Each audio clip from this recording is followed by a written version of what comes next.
Welcome to The Naked Truth. And now, your host, Bridget Barclay.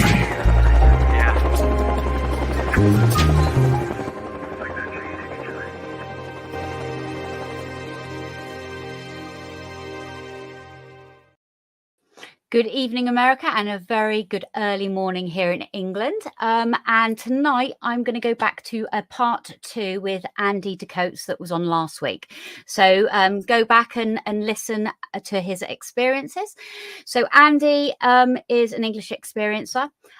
He has had lots of high strangeness and lots of paranormal experiences along with it. Last week we showed some of his encounters, and tonight I'll probably relap over a few of them, but some more encounters. And we left on a bit of a sort of a cliffhanger last week, which was that he saw a ghost at Rendlesham Forest, and someone else had picked up as well, had seen somebody there as well. But we'll go and talk about that in a minute. Right, let's get in because we haven't got a lot of time on our hands. Andy Decotes, are you there, please? I am. Thank you, Bridget. Hey, thank you for coming back for part 2. We couldn't leave on a cliffhanger. We couldn't leave. Everyone loves Rendlesham Forest, and and obviously so much goes on at Rendlesham Forest. Well, they just go there for UFO hunting, but that woods and the forestry there has a lot of high strangeness that goes with it. So we're going to go through quite quickly. We're going to recap for the people that didn't see it last week. Get on to quite a few down on my page, and you'll see Andy's there. Go back and look at his encounters, but we are just going to show you, first of all, just have a quick recap of number 1 race of Andy on his bike. And I believe that you were 8 at the time when you had witnessed, there you go, lovely craft on your bike. Just have a quick recap of that for people. Basically I was playing out on my bike Saturday afternoon or Saturday morning, been raining, just going up and down the estate that I grew up on, stopped on one of the corners. Don't know why, there's nothing that prompted me to do it. And just looked straight up and seen a craft very similar to that. Didn't have the lights on it, but had the two-tone grey, so it's like 2 layers of metal. It was very nuts and bolts here. And then I was just sat staring, looking up at it. Brought my neck back down because I was getting cramp in my shoulders and neck. So that's some while you would have been looking at it then. And it was, and it was, I reckon, about between 120 and 150 feet above me. Okay. Because like I said, I went back a month or so ago to recap because of the documentary that I'm making. Yeah. And just stood in the exact same spot. Oh, how nerve-wracking. How did you feel going back there again? I was more thinking that someone might come out and remember me from back in the day. Oh, right. I was more bothered about that. It's like, quick, hurry up. Come on. Let's do it. Schoolmate. Schoolmate. But I know, having been back to the same spot in Los Angeles where I had my encounter, I didn't have enough time really to take it all in. But it is it's like, I always say, it's like returning to the scene of the crime. Yeah. It's like, It was like, I was looking up. It's like, in my head was like, what if I see it again at this exact, there's 2 other people with me, but it's like, what if I see the same or a similar craft like right now? And it did bring a lot of it back, and that's how I could work out the height and just everything about it. Yeah, that's a really good sort of like a focal point to go back to, isn't it? To the actual place, because then you can judge the distances of everything. And actually, as a thought, it would be really interesting with the craft, because you were 8 at the time, with the craft above you, right? It would be really, really interesting. We will never know. I've got goosebumps going to think for me to say this. If they know upstairs, them that were watching you, if they knew that you were back there, looking back down, like look at it like a human looking into a goldfish bowl, right? At that goldfish that you look at every day, I wonder if they knew that you were back there. That's a thought, isn't it? Anyway. Yeah. But also, I just forgot to mention, I reckon I'll do it for the American viewers. Yes. It must have been, dimension-wise, the length of a yellow school bus. Oh, the school bus. Yeah. High school bus. Yeah, about 30 foot plus, easily. All right. That will fall out the sky and make quite a heavy crash. Yeah, I wouldn't like it to land on my head, put it that way. No. No, but that just proves the weight of the object, right? Yeah. You know, right there. How the hell does it stay there at that point? You know, so that in itself is something, isn't it? Very remarkable. Right, we have number 2, the I call it the UFO bunny. You're there. Just go over that again with the silver orb ball. So a few days off work, I was out checking the rabbits. It's middle of summer, so they're in an outside hutch checking they've got water, they're not dehydrated, they're not ill because of the heat, giving them fresh straw and hay. And for some reason I just looked up at the sky, clear blue sky, looking south. And so as I'm looking south, I noticed a silver metal ball in the sky. Now, like I said, when I first going through it, I was thinking it was further away and smaller. But the more, and after speaking to you a couple of weeks ago, it was nearer, further away and larger. But now, after talking to you, it is nearer and smaller. So, carry on doing what I was doing, kept looking up. I was probably in the garden for about 20 minutes, half an hour. And when the last time I went back in the house, I looked up and it was still there. Anyway, next day, same routine. Had a coffee in that. Nice sunny day again. Checking the rabbits and just looked up. It wasn't even, I wonder if it's still there. I just looked up and it's a remembrance probably of what you saw the day before. It's a typical thing to do, isn't it? Just look around again. Yeah. And it's like, oh, and that was that. Boom. So boom, it's back. And that was at that point, as soon as I noticed it on day 2, that was I know that they know. I know they're watching me, and that they know that I now know. So I'm confusing myself. But now go back to, obviously for the viewers that didn't see it, if they go back and watch it again, you're 27 at that point. So your first encounters at the age of 8 on the bike. No, I'm older than that. That's I'm probably about 37. Oh, okay. All right. I beg your pardon. I thought it was 27. Okay. Right. 37. Okay. So it was down the little alley from the house of where you went back to a couple of weeks ago then, of where you No. This one's in Milton Keynes in the south. Okay. The other one originally is from Swinton in Manchester. Oh, okay. Yeah. So I know there's a lot, and it's all kind of like interlocks and what have you. They all do. They all do. But I was going to say, if you were back at that place, I would have snuck down that little alleyway and just peeked over the fence. But right. So then, obviously we've spoken. You have had another encounter where you saw the silver balls where you were feeding the bunny rabbits, right?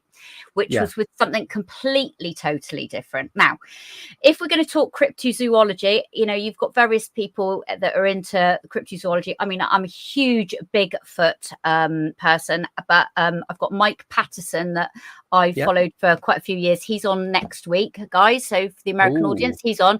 He's doing his part 4 with Nefertia and some new vocals and new findings. So I'm very excited for that. But this is a part of cryptozoology, and like Nick Redfern writes all of the books about it, all of the different things as well. So let's go race to the pterodactyl, right? Yes. So everyone knows what a pterodactyl is, but I think he will show you for the audience if race is there. Yeah, there you go. You didn't photograph that, though. No, I'm just going to say that. I found that on, I think it was on Facebook. I was just So this image I found about 2-3 years later. I was just scrolling through Facebook and I seen it. No, this is about 3 years ago. I seen this. Okay. So it'd be 16. 1, 2, 3, 5. So this was about 9 years after the encounter. Okay. And so the story behind this, same back garden with the rabbits. Like I said, we had the shed opposite the double rabbit hutch. And the reason I put the shed there is if you stood in a particular spot in the garden, it blocks out all the artificial light. So I used to set my telescope up and look at the different constellations, stars. I used one of the star map apps so you could see what planets were in what area. So it was easy to find rather than just randomly looking through the sky and seeing what you could get. So I did that. I used to keep the telescope in the shed. It's just because it was one of those big Celestron telescopes. Yeah, I've got a big telescope. Yeah, so I'd done that, put it back in the shed, locked it all up, turned around to walk back in the house. Something caught my peripheral on the right hand side. It's like the background now, so it was a clear sky. You could see all the stars and everything, no clouds or very little cloud. And I just seen something just there, and I watched it. It wasn't moving fast, and it just went just above. So say my head's a roof line, and it just went all the way across. So if I'd have stepped forward a foot, I wouldn't have been able to see it. Okay. And I just watched it till it flew out of sight, and it was really dark tan brown colour. Could see the underbelly, the legs, the wings. They weren't so much like that. There's more like bat wings. So where you've got the first bit that comes from the body, then you've got the middle part, then you've got a little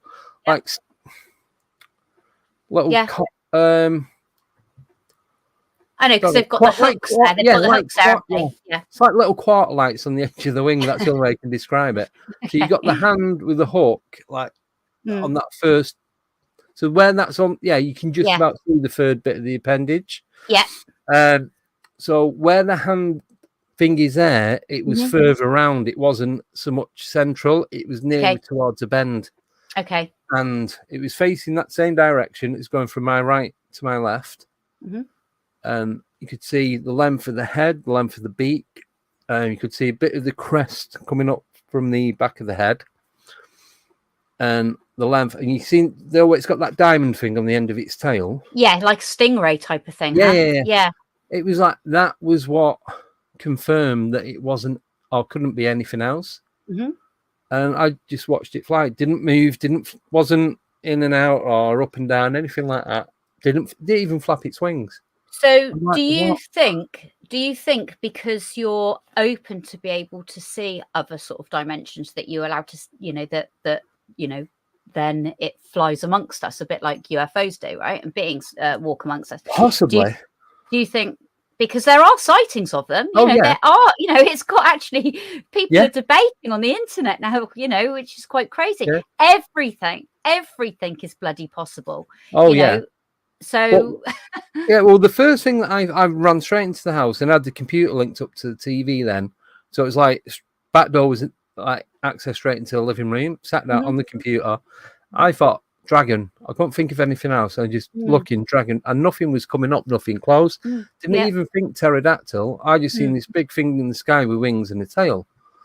And then I'm looking on YouTube and Google and that, and then you start looking at other stuff, and you kind of get segued into looking at something completely different and forget about what's just happened. So that happened anyway. Then I found this picture on Facebook. It's like, oh my god! And I started talking about it on my YouTube channel. And then someone got in contact with me who lived in the same town, but on the south. I was more northwest, so it was only a few miles away. And him, long story short, him and his girlfriend parked up one night watching the sunset, and they seen this black thing in the sky, and they both witnessed it.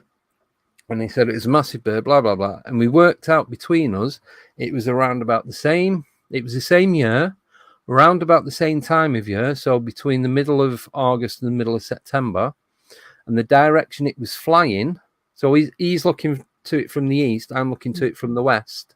It's going from his left to right and my right to left. Even though it was different times, it was two separate sightings, but in pretty much the exact same location, within a couple of maybe quarter of a mile at the most. Yeah, because I said to you before, it's like we used to get lynxes in the little village where I used to live at. A friend of mine drove up the road and it was right there in front of the road, but her and her husband saw it, and it was and then I spoke to the local farmer, and they said periodically they see them around the area, and obviously because they only stay within a certain area, that's their like, let's say let's estimate 10 miles or whatever, they stay within a certain thing.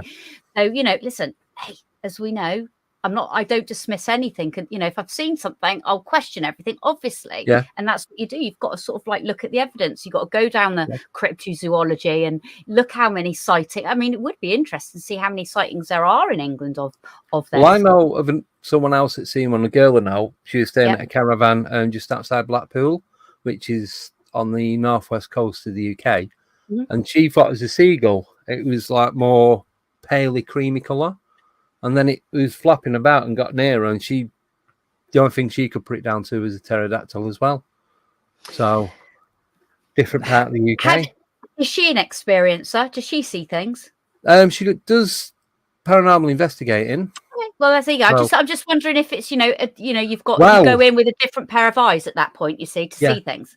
But that person that I'm talking about is in relation to some of the other things that we're going to be talking about in a moment. Well, all encounters are linked. I know that. We could talk for hours about that. All of us can. It's all linked. Right. Okay. So a couple of the pictures. She was there at the time when we captured this other thing. Right. So we're going to go to the next one, which is Andy on an investigation. So obviously you do a lot of high strangeness stuff, which I don't so much. Well, I don't so much. I don't. And I don't put myself out there to do any of the high strangeness stuff, any of the ghost and haunting stuff anymore, because I don't want attachments and all of that. So, I'm just quite happy with plodding along with my encounters. But, you're going to attract it's like a beacon up there. You're going to attract all of these energies around you. So talk us through this. This is your friend. And her name was, again, what was her name? Tony. Yeah. So Tony is part of a all-female paranormal research team called To Investigate UK. Okay. So there's Tony, Ada, and then these twins, Sarah and Emma. Now, Emma is the one that's seen the pterodactyl when she was up in Blackpool at the caravan. Is that what got her to form a group? No, they've always been into it, and they just all decided to team up. So, and Sarah sometimes co-hosts with me on my show as well. I think she was there when I went on your show. Yeah, I think she was. Yeah.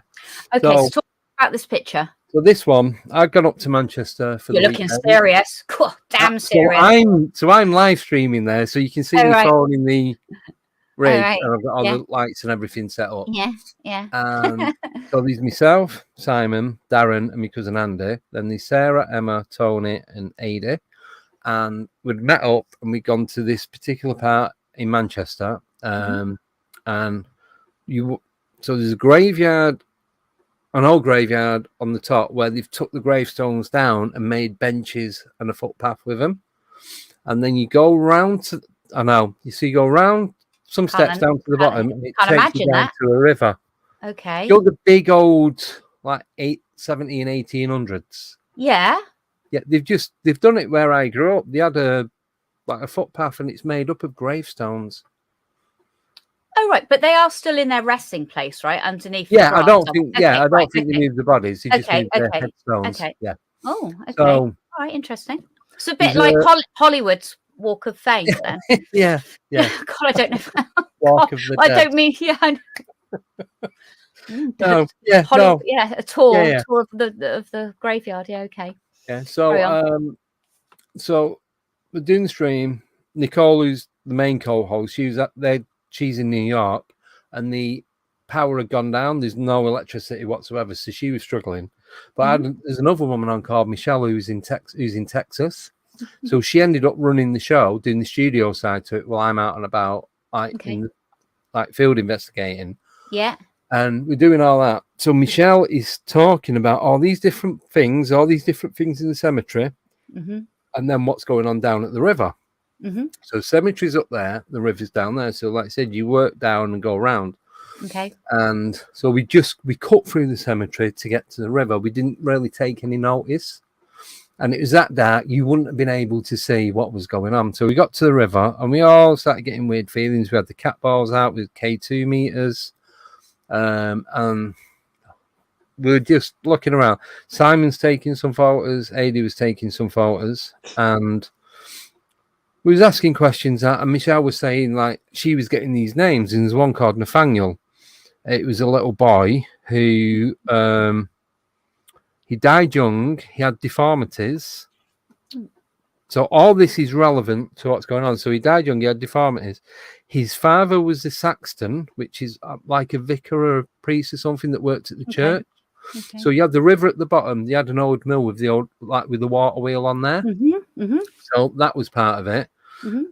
But back in the day, I don't know if it was like during the plague and that, they used to have body snatchers because they could go up the side of the hill into the cemetery to get the bodies and then just roll them down and then get on the river. Body snatchers would literally just go in, dig graves and go for gold, wouldn't they? They'd go for, He was doing it, we researched it, and he was doing it to get body parts because the black market or something. Really? So even back then. That is gross. Yes, very. So, he was going in and harvesting, kind of. And so Michelle was getting all this different information, and to us, it didn't mean anything. What is she? Is she remote viewing, or is she a medium? She's a medium, but it became a medium with a live remote view. Oh, fantastic! Well, that's the same thing. So she's like 4,500 miles away. So we're in Manchester in the UK. She's in Texas in the US. That's how it works. And she didn't know where this was coming from. It's the government. Told her. It's the government's best weapon. But I couldn't have told her anything because it wasn't until like 15 minutes prior to us getting there that we decided that was the location we was going to. Okay. And I didn't know anything about it. Even though I grew up, I didn't grow up in that part of the town. So we met up there and she's telling us all this stuff and she's writing down and drawing and she's showing us the pictures and everything else, even down to the detail on the headstone of where this guy, the sexton, whatever, is called John. It had his name. And then it said he had so many children. And then on the floor was a headstone with the names of all the children. She was saying this Nathaniel died when he was 3. I think it's 2 or must have been about 2-3 months old. It might have been. I can't remember the exact age. Yeah. Okay. But he said like he had deformities on the face and that. So we'd left the river. They took a load of photos. I'm live streaming. We've gone back up into the cemetery, and even on the big pillars, like the 4-sided pillar headstones, and it got all the engraving of flowers and poppies. And she drew on this piece of paper. I swear to God, you could hold the piece of paper up to the side of this headstone, and even the pattern of the flowers was identical to what she'd drawn. She's good. But then she said, "There's a bit that's blank." We walked around the side, and one of it had come off. It had been weathered. Away. Yeah. Oh, okay. So it was just a blank thing. But you couldn't even guess that. She didn't know how she was doing it. She knows she can do it, but not to that degree. That's it. You don't think about it. You just go with the thought process that's coming in. Yeah, exactly. And she got the names and everything else. So this picture. Right, before we go in a minute, because do we go to the tree with you two there? Yeah. We're going to go for a break in a minute. So we're going to go for a break at 25 minutes past up on the clock. So if you can see it. So if you could just carry on till then, and then we'll go for a break. Yeah. So there you go. It's not that one. It's the one with me and Tony on there. Yeah. Back to the original of that's it. Yeah. So Simon and Adi taking photos, and then you can see what looks like. It looks like pareidolia. It's a silver birch. Yeah. The bark comes away and it leaves the black and the shiny silver looking. I love it. So, what looks like a face like Chucky out of the movie. Well, yeah. Actually, do you know what his surname is? It's Chucky Barclay. That's his actual surname. Yeah. Fucking hell, Chucky Barclay. So let's leave on that note a minute. Yes. Right, we're going to go for a break, and then we'll be back for Andy to talk more about Chucky Barclay. This September 6th through the 13th, join with like-minded souls in the experience of a lifetime on the Royal Caribbean Ovation of the Seas as we travel from Seattle to Alaska. Internationally renowned researchers, investigators, experiencers, authors, holistic healers, contactees, spiritual luminaries will sail on an extraordinary voyage of transformation. This cruise will explore UFOs, alien contact, cover-ups, ancient mysteries, the paranormal, holistic healing, and spirituality. Experience engaging lectures, one-on-one sessions, private, custom-tailored excursions, and a nightly UFO watch. The cruise is booking up fast. Go to contactatsea.com and be sure to mention the UNX Network when you book. That's contactatsea.com or phone 336-749-1219. That's 336-749-1219. This is Margie Kay, and I'd like to say thank you to all of our KUNX show hosts, staff, listeners, and viewers for making us number one on Paranormal Talk Radio.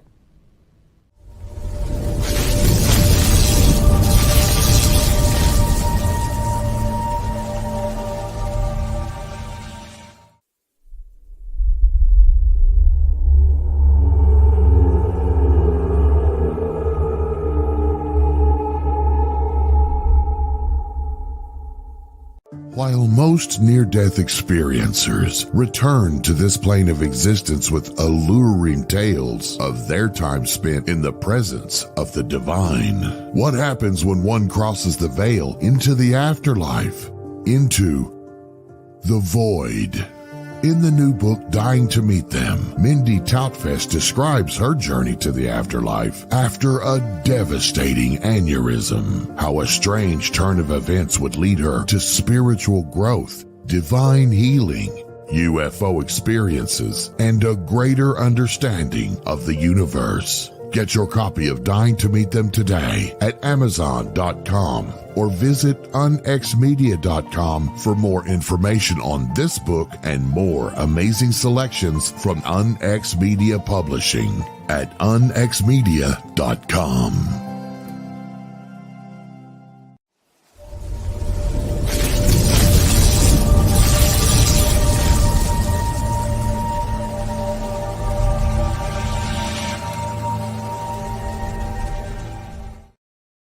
Welcome back to The Naked Truth with myself, Bridget Barclay, and Andy DeCoates for part 2.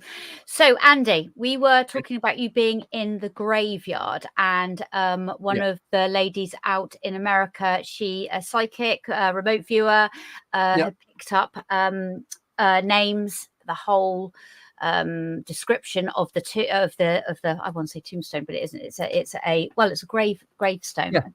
Tombstone. Yeah, go on then. Carry on, please. Yeah, so we at this point was that where that photograph was taken, we're down at the river, and we didn't notice anything until we're all, like I said, between 8 of us, we're reviewing different footage. Yeah. And then we started seeing all this stuff. There's other things as well, but this was the main one.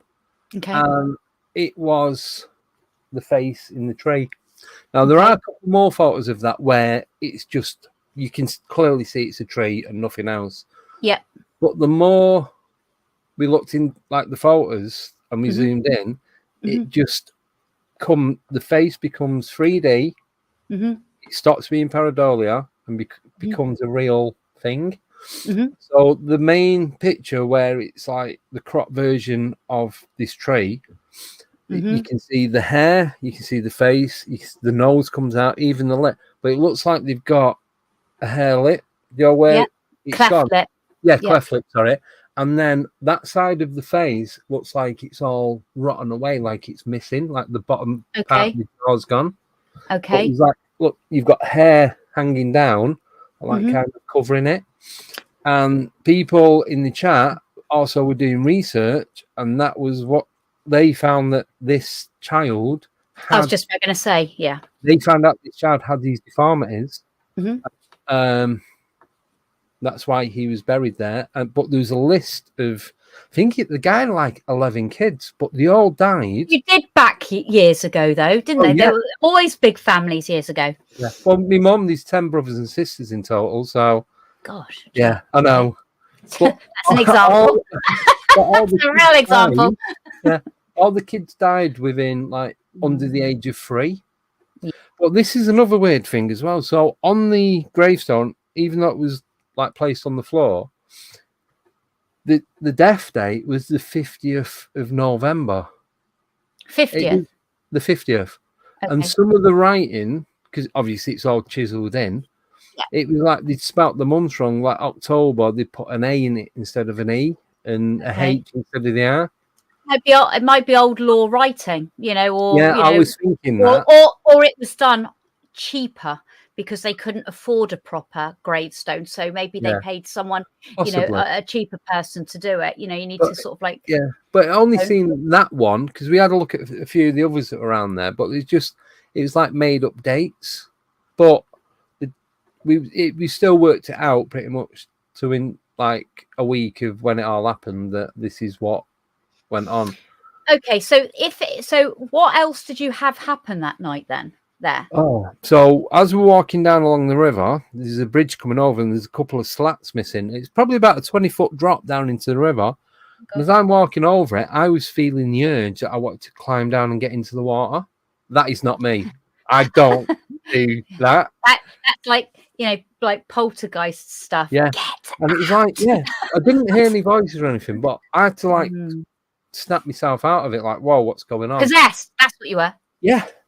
And it lasted a few seconds, but it's like really strange. And the other thing is, so we walked onto this bridge, not all of us, and we walked down. Simon. No, Simon. I don't know if Simon did or not. I don't think he did. There you go, Simon. He'll tell you. He'll tell you whether he did or not. Yeah. So there's a tree at the side of it, and we just all walked on. I'm 5'10". Simon's 6'4". Tony's 6'2". He's really tall. Yeah. And we're all, even the girls were quite tall. So there's no one short, if you know what I mean. Everyone was 5.5 foot plus. Yeah. So we're coming back off. Nothing wrong with short people. No. I won. Yeah. Hello. And the tree, we had to duck right down. It had dropped about 2-3 foot. I mean, we walked straight on. That's right by the water, though, right? That's right by the water. So it might have, listen, I'll always play devil advocate. It could have sunk a little part of the ground there because it's so much near to the water. But this is only like 2 minutes from us walking onto the bridge. But it's just the branches they'd overgrown was blocking. Okay. The exit from the. Yeah. And it's like, we're all like, that wasn't like that before. We just walked straight past it. And it's right. So it had changed. Your surroundings had changed. Yeah. So whilst we was on the bridge having a look around, we turned around to come off, and it's like the tree was blocking it's like, where the hell did that come from? Okay. Yeah. All right. Okay. It definitely wasn't like that before. Because you've got to remember also, what you're doing is your perception to everything is high strangeness. Your perception's really open because it's dark. You're more heightened with what's going on. But when something out of the extraordinary happens, you do take note. So we have now the close-up picture, if Race can put it on, of the face. So if you look, you can clearly see the eyes, the nose, the mouth, the top lip comes out. Like that. I see what you mean. You can see down one side, it's like strands of tissue and muscle, like part of the lower jaw's missing. Well, I could see like a horn up at the very top as well, so you could look at it in lots of different ways. And the eye that you could say, like the left side that I'm seeing could be like a grey eye slanted. Yeah. The other one could be. You can. It's like read different things. Yeah. It's like you can see an eyeball in it. You can see the nose, the nostrils. The bridge on the nose.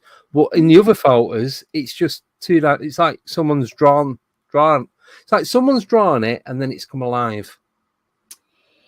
Yeah, well, it's an imprint. It could be like ghosts and hauntings. There is an imprint in the house of the people from the past, isn't there? And that's why they call it a haunting.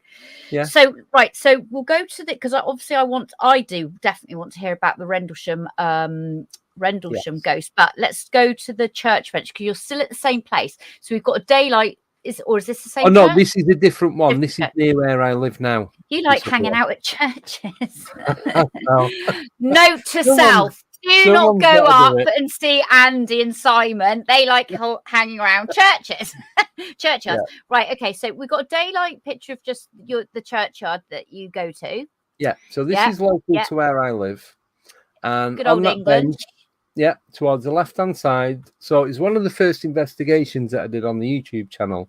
It was me and this lad called Mark, and we're walking around, and we split up. He'd gone up to like behind the bench, up to where the cross is and the trees in the background. Yeah. I'm more down to the right, where the lower grave headstones are, and that's where the road is where you drive into the cemetery. Okay. So that's a daylight image. Right, so that's a daylight image. So let's go to part. let's go to the night image, because we got a few night. No, not that one. Yeah. Oh, no. yeah. Okay. All right. Okay. All right. So I'm walking through, and I'm doing a live stream, and I'm shining my torch, and I thought, oh, Mark's sat on the bench. I'll walk over to him. Jokingly, I say, it'd be funny if it's not, and I'm blinding a stranger. Yeah. Lo and behold, that's what I was doing. It wasn't Mark. So this is 9:15 at night. It was 3 years ago. I think. What am I looking at there? Am I looking at it from the side angle? Oh no! Oh shit! No, sorry. I'm looking at it from right straight on. Yeah, I'm looking pretty straight much. on. Yeah. Yeah. Kind Okay. of straight Right. on. Yeah. Straight So on. that silver birch is to the right hand side. So okay. I'm walking down. So he's got a jacket on. I thought the silver birch was at a different churchyard. No. So the one where you've got the empty bench, there's another silver birch. Oh, okay. So all right. I'm near that now. Okay. So I'm walking over. So I had my body harness and my GoPro on. So we're recording as I'm moving, and it's picking up all the audio. Yeah. Yeah. So I go over. I apologise for blinding him. I feel I need to explain to him what I'm doing. How you're doing there. Yeah.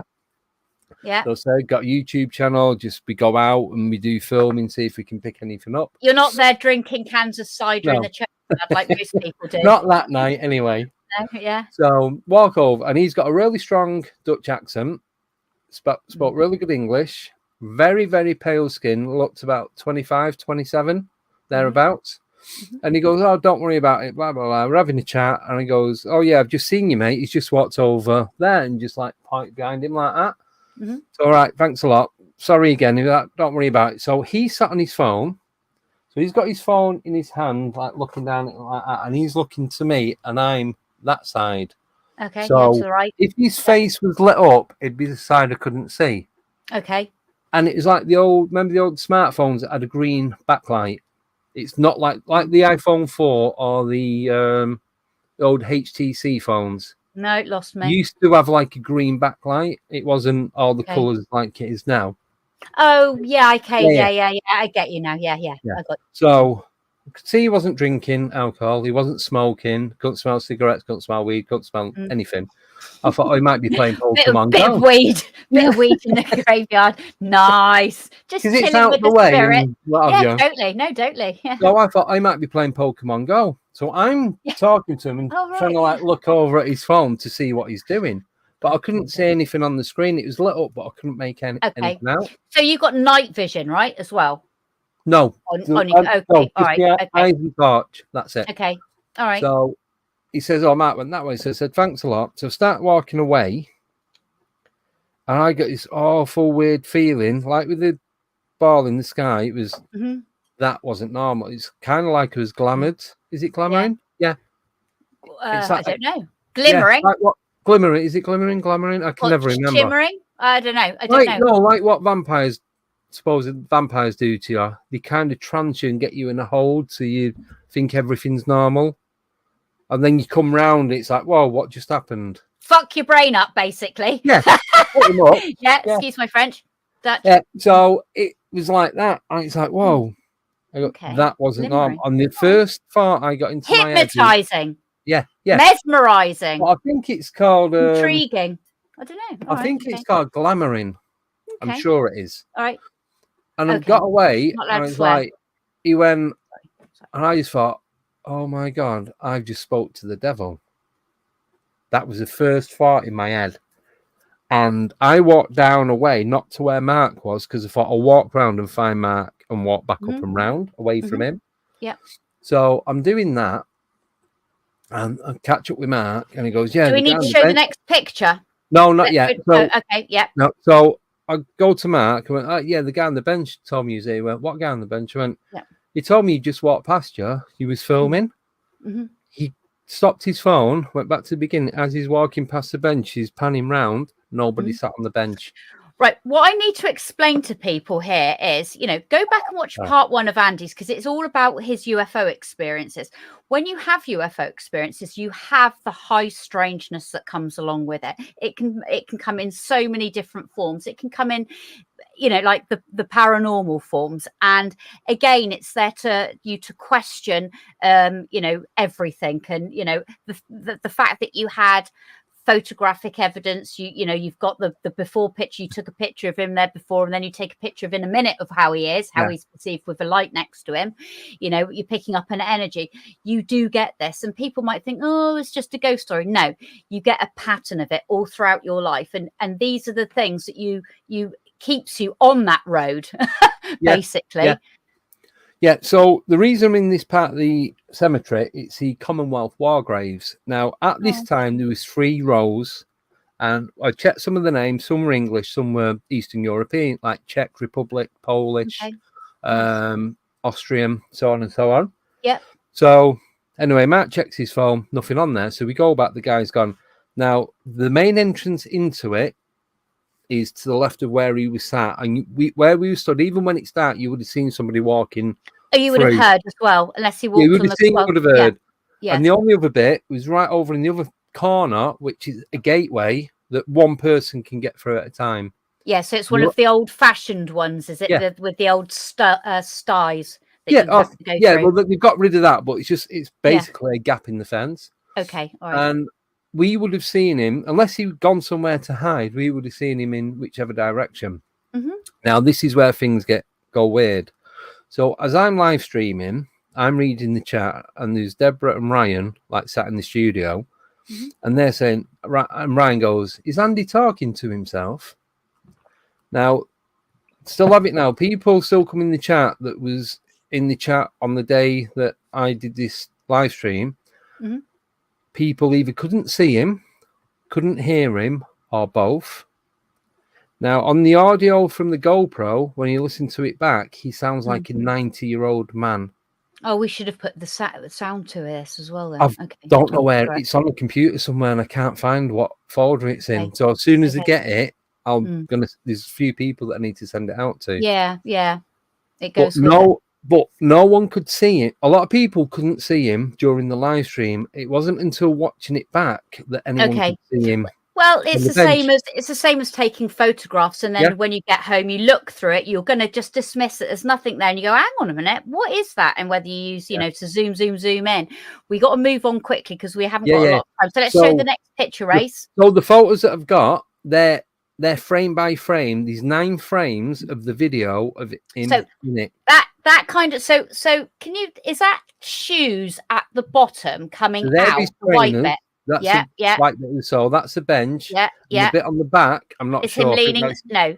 I think that's reflecting off a headstone or something. But you can clearly see his face, and you can a headstone would be grey unless it's solid granite. You've got some shiny ones like the polished granite. Yeah. Okay. So I'm thinking it's that. But if you look at his face, he's got that orange orb in front of it. Yeah. Now, if you have a proper look behind it, you can clearly see his face. He's looking right at me I don't even like looking at his face now because it's horrible. He didn't look like that when I was talking to him. Okay. He's looking at me. It actually looks like he's looking through me. Yeah, turning his head to the side to look at you, sort of like casually down. But you can see that orb. You can see the gap energy between his face and the orb. Oh, yeah, totally. As I'm talking to him, that orb isn't there. He's as pale as the background on it. He's as white as white.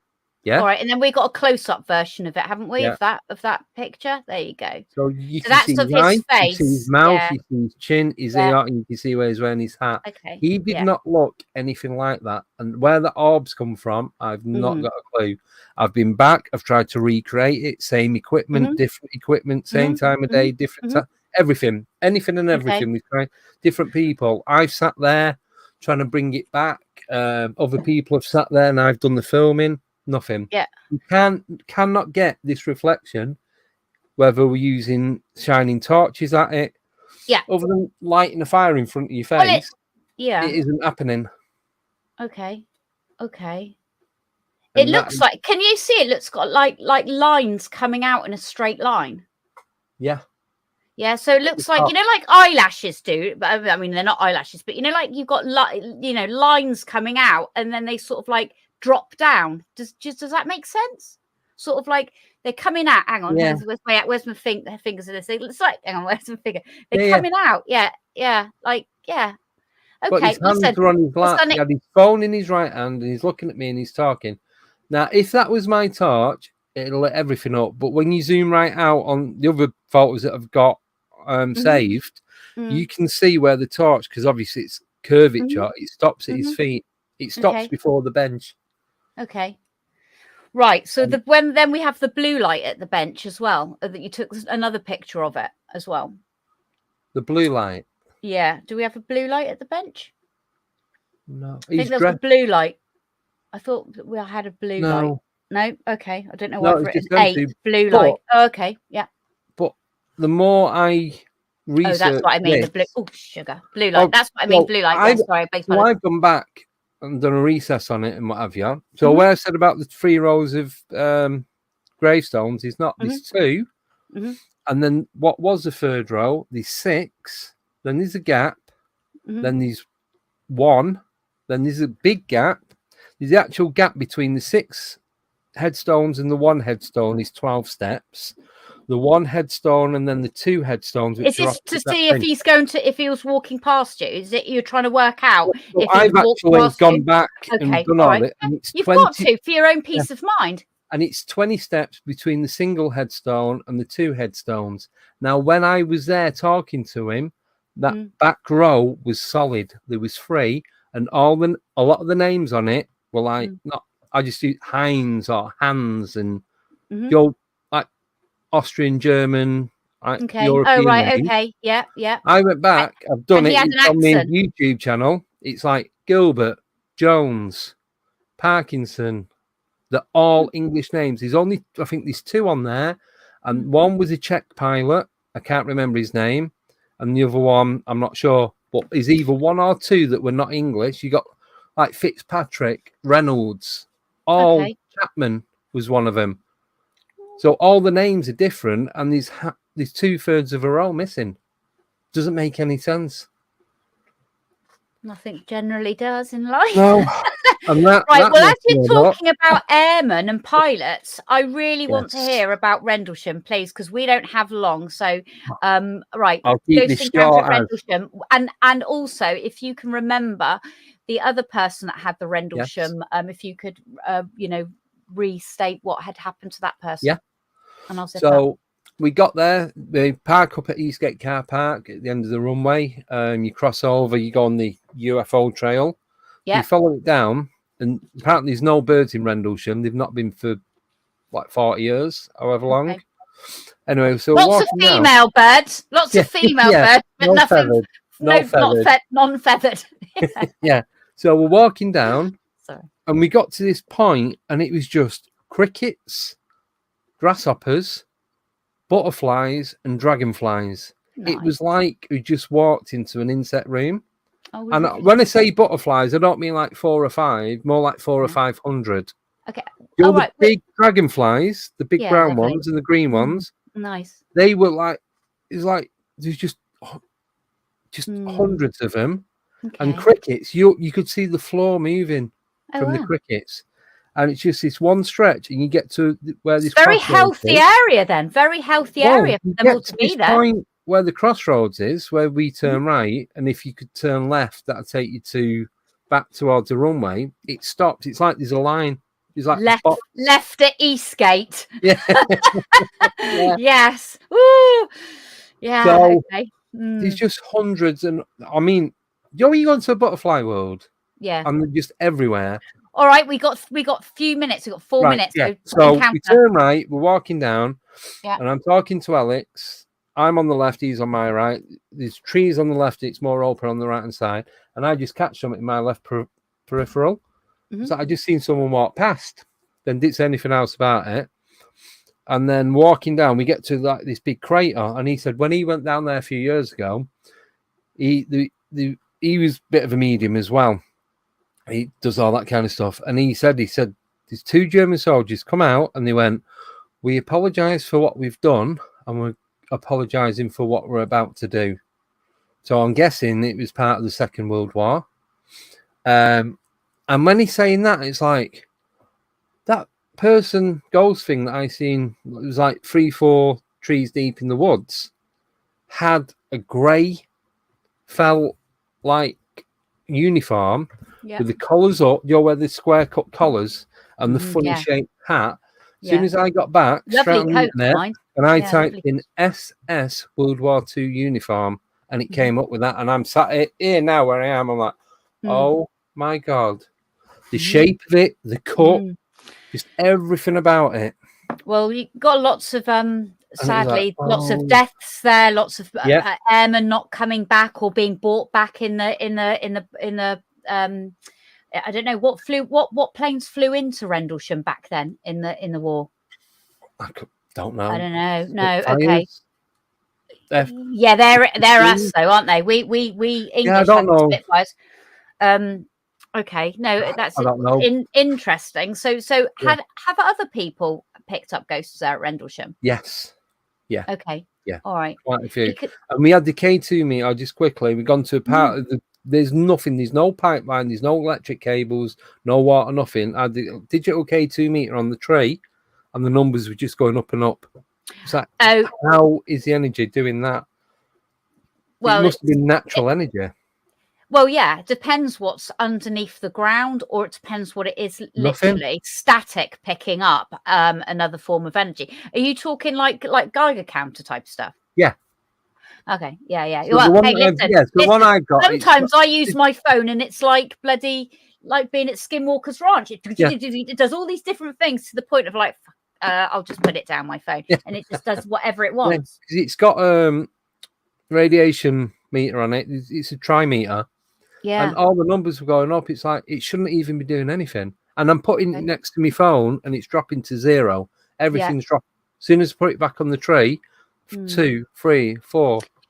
You know, again, it's when we sort of like we're knowing that we're going to a place and we know that that's got a massive history behind it, right? Yeah. You're instantly opening yourself up for something to happen, you know, or because you're open to the awareness of it. So, you know, I'm not surprised that you're going to have encounters there. Some people will if they. Can I give you 2 more quick encounters? Yeah, you've got 2 minutes. You've got to go. I can be less than that. So when Alex he's been run off the road by plain black Jeep type black windowed vehicles. There's another lad that I know from Manchester. Him and his partner, they're driving back and there was a chihuahua stood at the side of the road. This is like 2, 3, 4 o'clock in the morning. That could be lost. It could have, I'll always play devil's advocate. Yeah, there's no houses around there.